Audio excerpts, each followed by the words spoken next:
हमने लोगों से अपील की, फ़ंड इकट्ठे किए, अल्लाह रब्बुल इज़्ज़त ने हमें तौफ़ीक दी, हमने खुद भी कोशिश की और दोस्तों को भी साथ में लाया।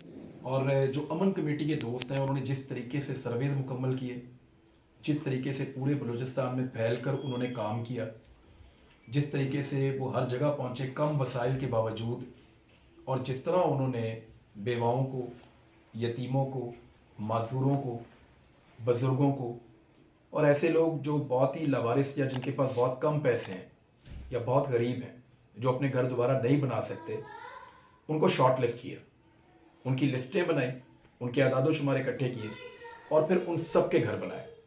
मैं आप सबका बहुत मशकूर हूँ।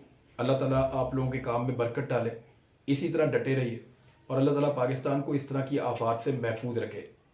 हम लोगों ने मिलकर काम किया है पाकिस्तान के लिए, पाकिस्तानियों के लिए। मैं उम्मीद करता हूँ कि आइंदा भी हम ऐसे ही मिलकर काम करते रहेंगे। डटे रहिए, हिम्मत कीजिए अपने लिए, अपने लोगों के लिए। Thank you very much.